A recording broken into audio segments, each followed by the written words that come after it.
Olá senhoras, olá senhores, todos os amigos, amigas aí que nos acompanham no podcast Mesa de Debates de Todo Um Pouco. André Bom Tempo com o nosso Notícias Comentadas, fazendo aí uma peneirada, passando por algumas questões sem o programa, né, devido à correria aí do dia a dia, todos os vai e vens, entre outras coisas que precisamos estar sempre conectados, sempre atentos para muitos afazeres também. Mas de qualquer forma, estou aqui, né, tentando pegar um apanhado geral do que foi notícia, que foi destaque. Na verdade, se a gente for parar para pensar de modo geral, nada de muito novo assim no front, né? Justiça seja feita.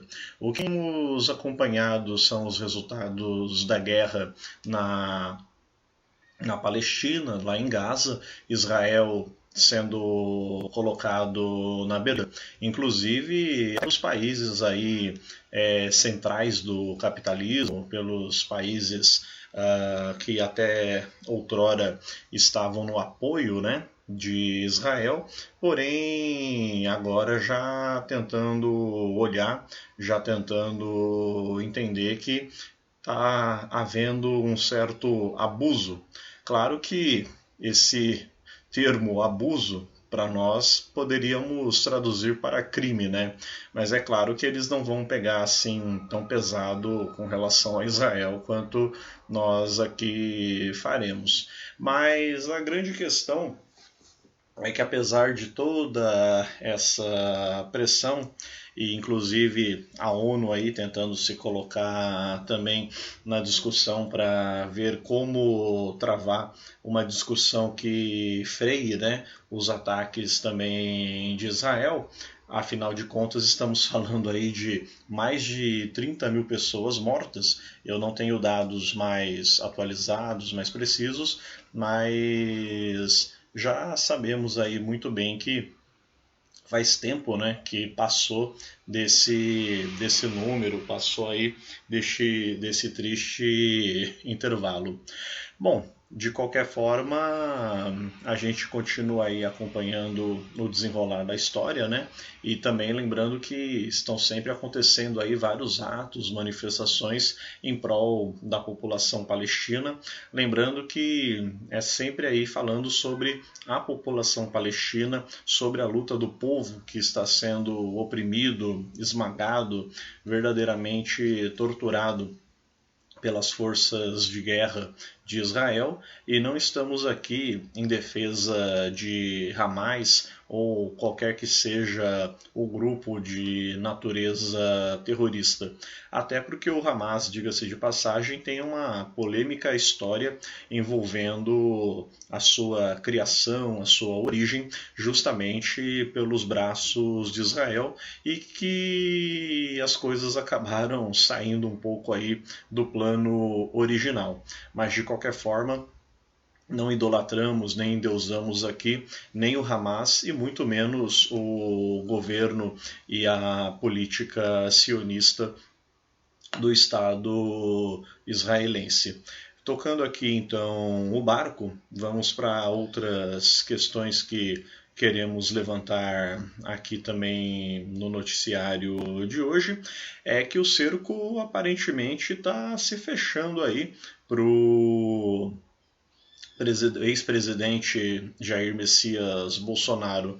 Não só ele, mas toda a clã que acabou ajudando naquele momento de pretensão golpista, e hoje acho que só não enxerga aqueles que não querem, e claro, aqueles que enxergam também querem aproveitar para moldar a história ao seu modo e falar o que bem entendem sobre o assunto, tentando destacar um certo protagonismo, um certo heroísmo por parte de Bolsonaro nas suas pretensões golpistas. E outros, evidentemente, até para evitar polêmicas, questões jurídicas, vão tentar falar que não há nada de golpismo, apenas a defesa do Brasil e toda essa bobajada que a gente já está bem acostumado.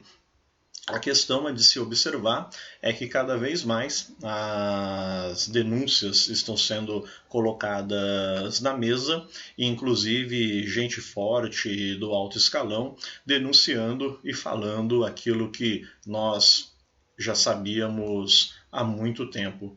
Então não adianta querer vir com papinho, não adianta querer vir com história. Já sabemos aí que vocês estão cansados de saber de todo esse assunto, mas infelizmente ainda tem aqueles que vão querer defender com unhas e dentes o cenário golpista aí nessa história. Infelizmente, com todos esses relatos e com todas essas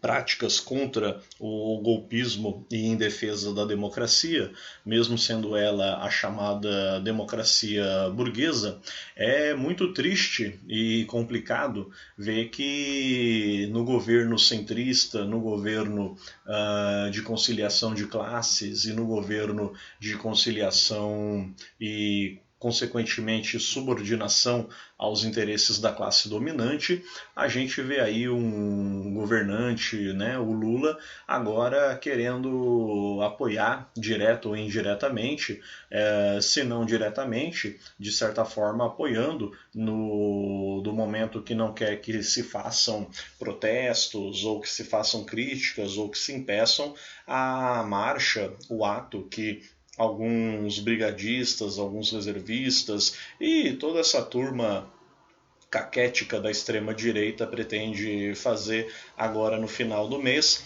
homenageando, né, honrando os, entre aspas, heróis de 64, que acabaram culminando na ditadura que tivemos até dos anos 60, 70 e metade de 80 aqui no Brasil. Ora essa, se estamos aí justamente num cenário de denunciar o fascismo, de denunciar os ataques à democracia e de justamente expor aí os seus inimigos, como o Bolsonaro, por exemplo, é um exemplo clássico deles, não faz sentido nenhum a gente ser conivente e ficarmos quietos com relação a qualquer pretensão, intenção ou, entre aspas, direito à livre manifestação de setores golpistas, setores viúvos da ditadura militar, que querem a volta dos mesmos ao poder, e evidentemente a gente sabe que em qualquer país, em qualquer cultura, governos militares ditaduras são sinônimos de censura, morte e opressão. Então não adianta vir com histórias, não adianta vir com querelas, porque realmente é apenas conversas aí para boi dormir. E é lamentável a postura de políticos ditos aí de esquerda, ou mesmo um grande símbolo como é o atual presidente Lula, não querer bater mais de frente com esse tipo de setores. Tudo em nome da famosa governabilidade. É por essas e outras que a política sempre soa muito esquisita para grande parte da população, e a mesma sempre tem um certo pé atrás, ou acaba apenas entendendo a mesma como uma forma de tirar algum proveito, mesmo que sejam aí migalhas do poder público, enquanto os grandes são realmente os verdadeiros vangloriados por essas práticas. Continuemos aqui. Semana que vem tem mais. Esses eram alguns pontos que eu achei mais interessante destacar para o nosso programa de hoje. Continuem seguindo, compartilhando, ajudem aí o podcast Mesa de Debates a crescer cada vez mais. Vamos nos falando. Muito obrigado a todos, um beijo no coração e tchau!